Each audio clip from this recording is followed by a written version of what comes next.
Bienvenue dans le monde de Pacifide. Pour les explorateurs qui ont fait un saut dans le passé, afin de réécouter ce premier épisode, vous avez le choix de vous téléporter directement de 4 minutes vers le futur. Pour les autres, je vous laisse tranquillement découvrir l'univers de cette nouvelle saga.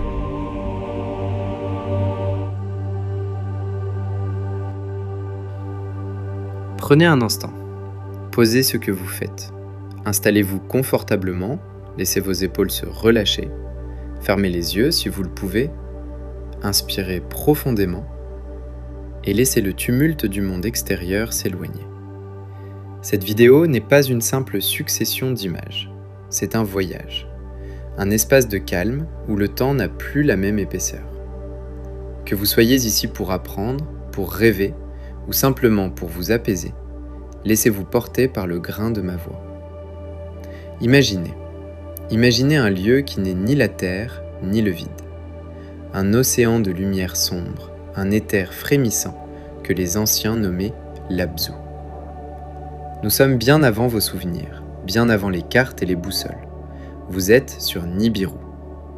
L'air y est chargé d'une électricité ancestrale et sous vos pieds, le sol ne vibre pas de machines, mais de chants. Ici, la pierre respire et le ciel raconte des histoires de dragons et de géants. Vous y êtes, vous faites partie de cette harmonie. Ce récit pose des questions fondamentales, celles que chaque être humain porte en lui.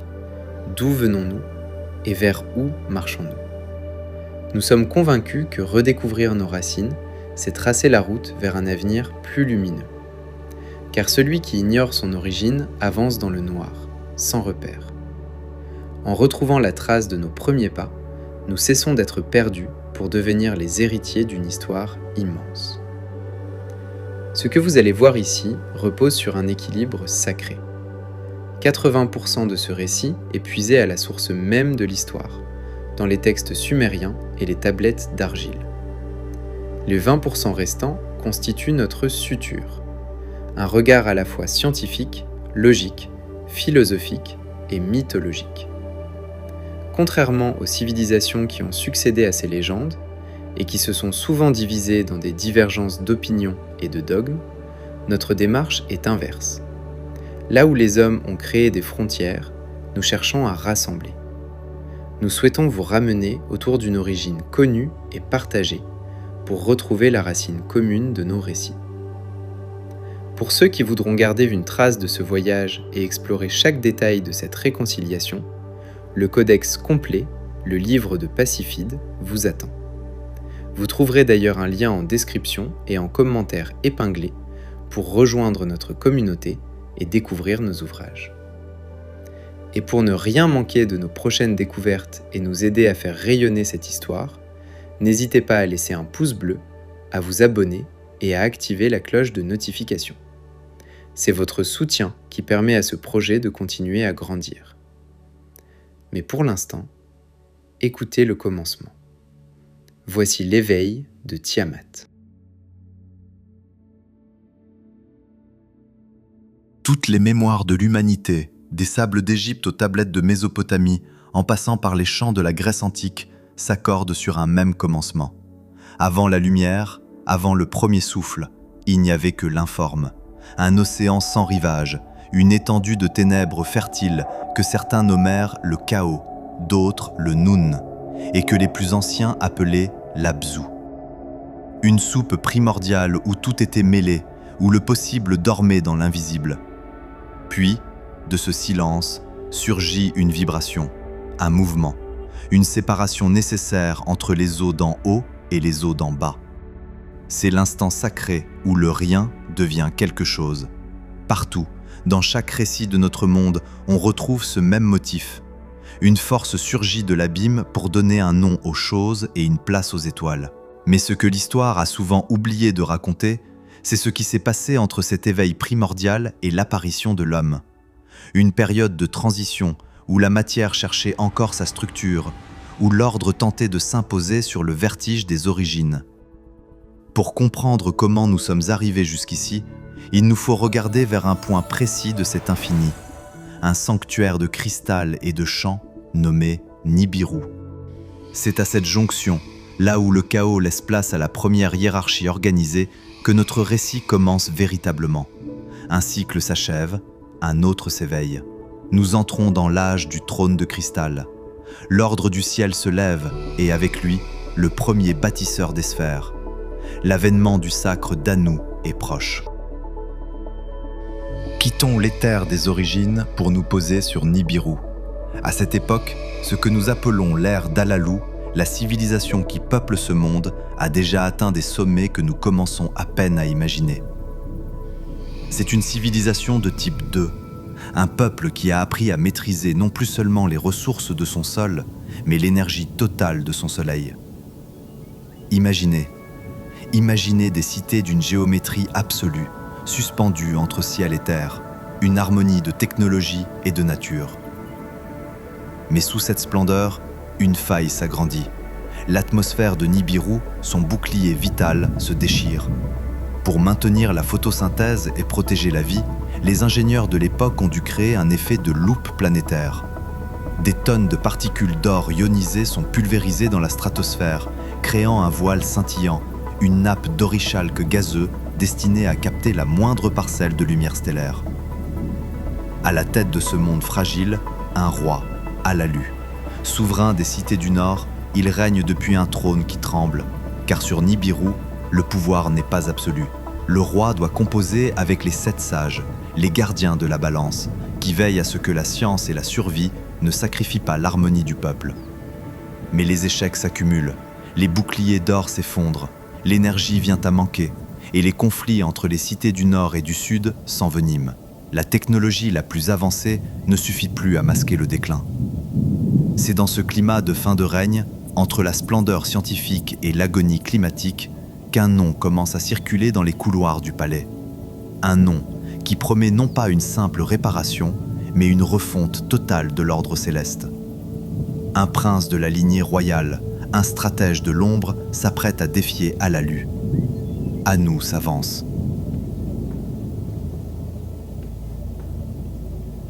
Le conflit n'était plus évitable, mais il ne commença pas par les armes.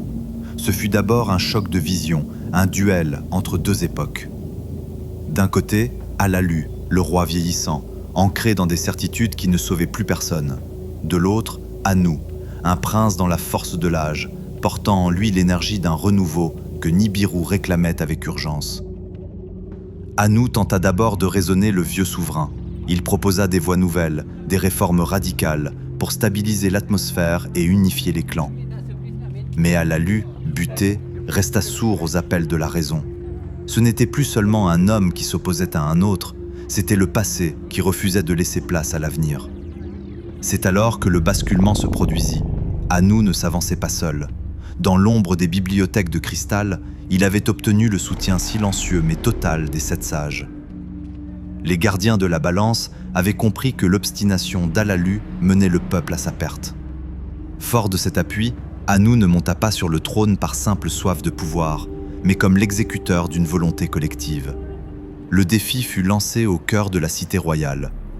Ce ne fut pas une bataille d'armée, mais un duel de volonté et de corps. Anu, dans l'éclat de sa jeunesse, fit face à la fatigue d'Alalu.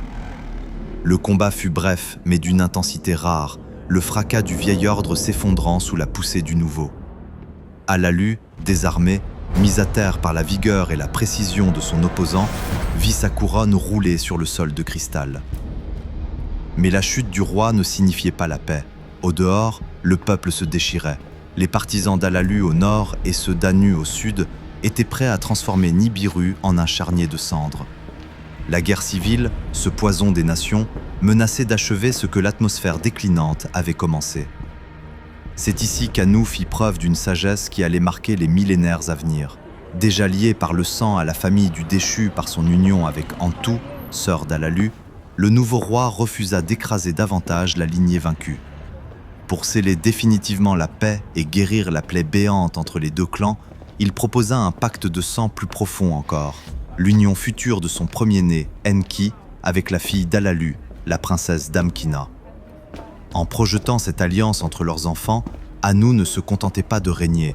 Il promettait de fusionner, à terme, les deux racines de Nibiru en un seul tronc royal.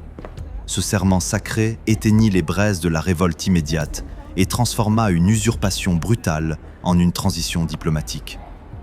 La paix était revenue sur les dômes d'argent, mais elle restait fragile, car dans les yeux du roi déchu, l'amertume du trône perdu ne s'était pas encore effacée, malgré la promesse d'un avenir commun.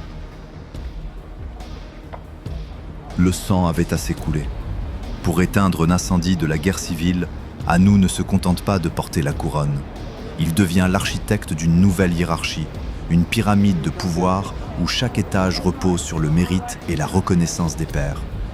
Sur Nibiru, on ne règne pas par la force brute, mais par l'harmonie de sa fréquence. Au sommet, le Conseil des Sept Sages. Ils sont la conscience du roi, les garants de la loi. Sous leur guidance, Anu institue l'ordre des 13 chevaliers des forces fondamentales. Ces 13 divinités zodiacales sont les pivots de la réalité. Anu lui-même en fait partie. Il siège parmi eux comme le chevalier du taureau, porteur de la tablette des destinées, symbole de sa légitimité et de sa maîtrise sur les énergies de ce monde. Pour que cette volonté ne reste pas confinée au sommet, Anu nomme les 30 émissaires du seuil. Ils sont le pont indispensable, le lien vivant entre la haute hiérarchie et le peuple.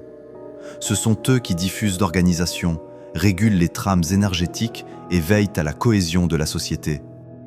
C'est aussi parmi ces 30 émissaires, choisis pour leur excellence, que seront recrutés les futurs chevaliers s'ils venaient à manquer l'un des 13. Enfin, à la base de cet édifice, le génie d'Anu réside dans la réorganisation du peuple lui-même. Pour que les anciennes factions ne soient plus des sources de division, il les unifie par leurs fonctions vitales. Désormais, le Sud et le Nord ne sont plus des camps rivaux, mais les deux poumons d'un même organisme.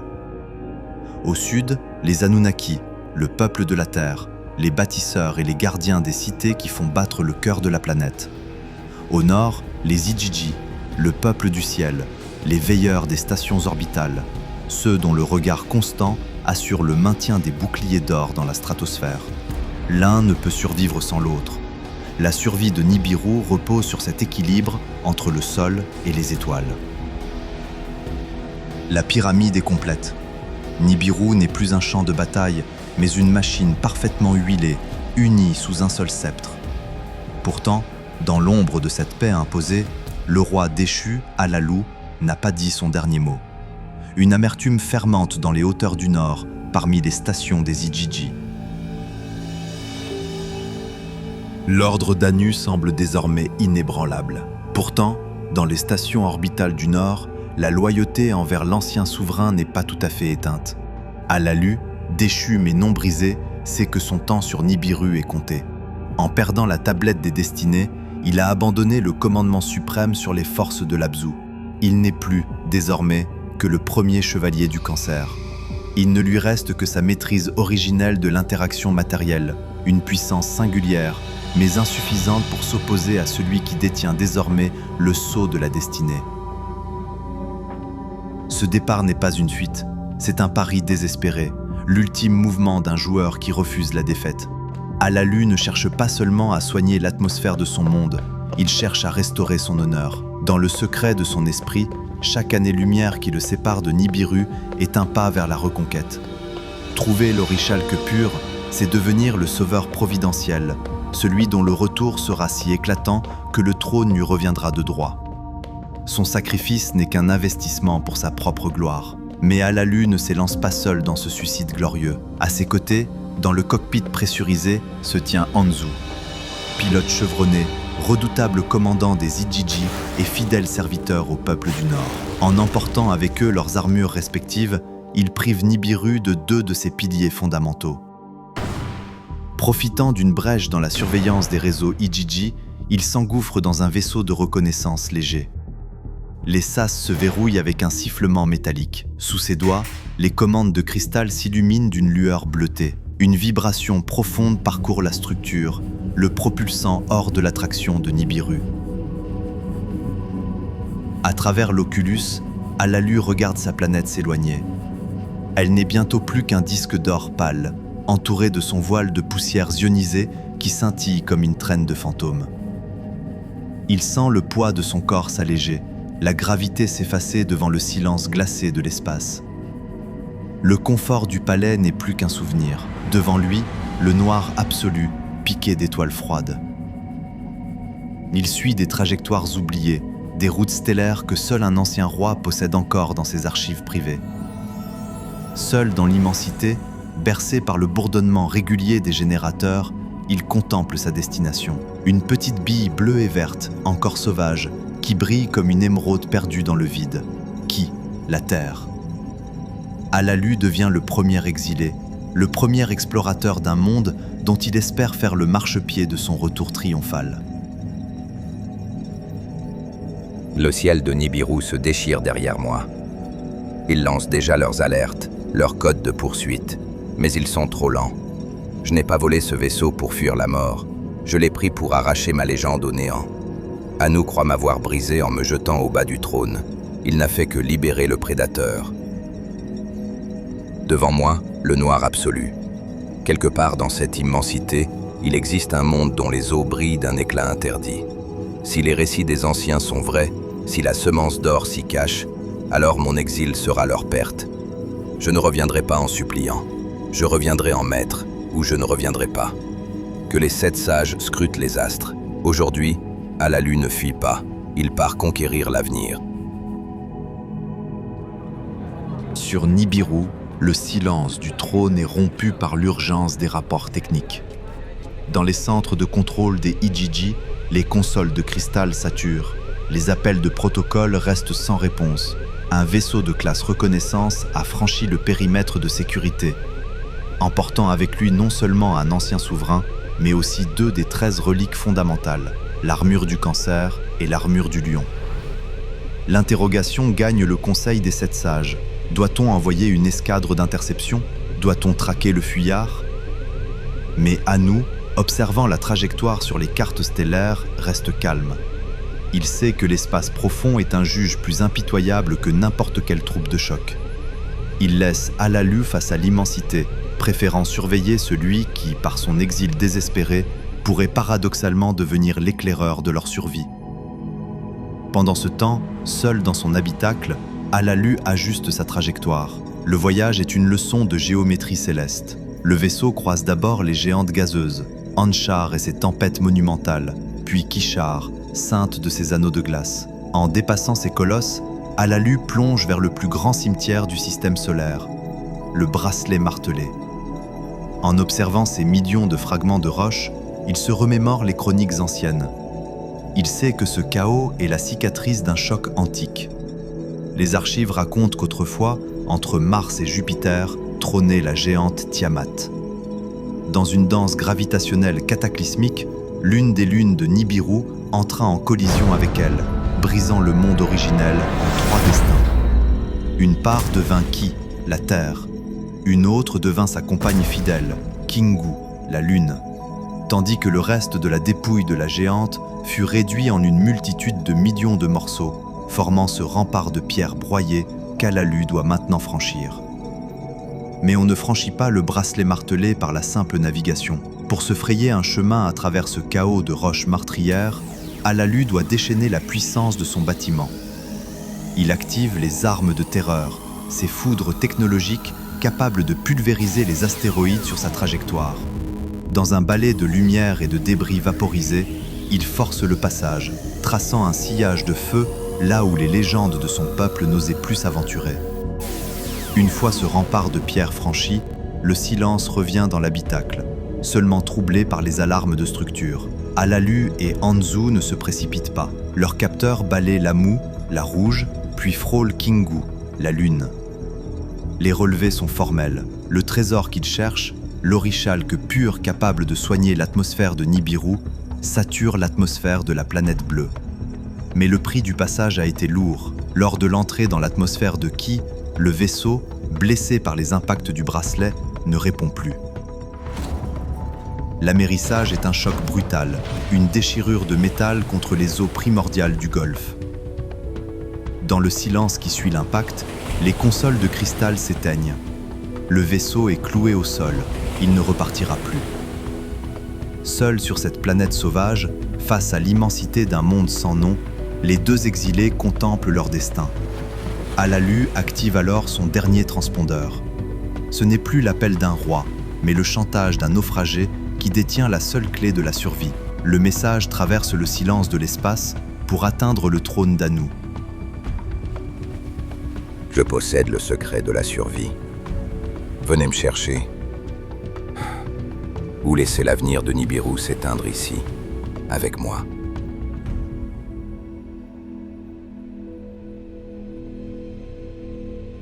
Le message d'Alalu résonne encore dans la salle du conseil, comme un défi jeté à la face du temps.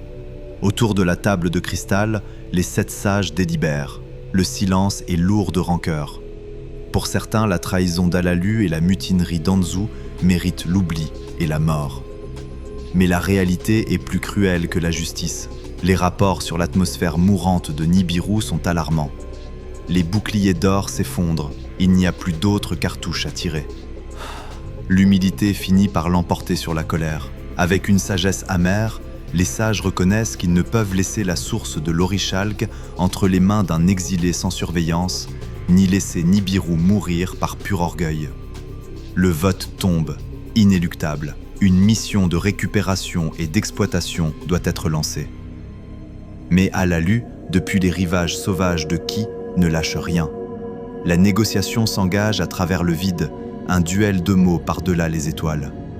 Par le canal crypté de son transpondeur, il exige la restitution de son trône et l'annulation de sa déchéance. La réponse des 7 sages est cinglante. Le trône de Nibiru appartient à Anu, par le sang et par le droit. Pourtant, dans un geste de conciliation politique, un compromis est trouvé. Alalu ne sera plus jamais roi sur Nibiru, mais il sera reconnu comme le souverain de Ki. Si l'or coule et sauve leur monde, il régnera sur cette planète d'exil. C'est à ce moment qu'un homme s'avance pour diriger l'expédition. Enki, fils d'Anu et maître des structures et des sciences, accepte de mener la première flotte vers la Terre. Il ne part pas seulement pour bâtir des mines, mais pour surveiller un ancien roi qui, même au bout du système solaire, rêve encore de grandeur. L'organisation de la mission défie l'entendement. Pour ces pionniers, franchir le seuil de leur monde signifie quitter le confort d'une civilisation de type 2, une espèce qui a appris à courber l'énergie de son étoile pour vaincre le temps. À bord des nefs de prospection, l'existence ne se mesure plus en jours, mais en chars. Un cycle complet de Nibiru représente 3600 de vos années terrestres. Une éternité pour un mortel, mais une simple unité de mesure pour ces êtres. Pour eux, l'univers s'organise selon une harmonie que l'humanité mettra des millénaires à redécouvrir. Leur temps suit la loi du système sexagésimal, un cycle parfait de 60 fois 60 ans, né de la rotation même de leur monde. En s'éloignant de ce rythme sacré pour rejoindre la Terre, les voyageurs s'exposent à un temps plus rapide, plus corrosif. Chaque cristal de propulsion, chaque réserve d'énergie est calculée pour maintenir leur vitalité loin de la fréquence vibratoire de Nibiru. 50 héros, les Anunnaki, sont ainsi préparés à affronter cette distorsion pour assurer le futur de leur lignée. La flotte s'arrache enfin à l'orbite d'or. Ils ne partent pas en conquérants, mais en bâtisseurs de l'extrême. Leur mission est de rejoindre le campement précaire d'Alalu, de valider la présence de l'Orichalque et d'ériger la première demeure de l'humanité divine sur la Terre. Une cité dont le nom traversera les âges, Eridu, la demeure du lointain. Alors que les vaisseaux plongent vers le vide, le maître des sciences sait que le plus dur reste à venir. La rencontre entre la rigueur de sa mission et l'ambition dévorante de l'exilé du cancer est désormais inévitable. La Terre n'est plus une simple cible de recherche, elle devient le nouveau centre de gravité de leur destin.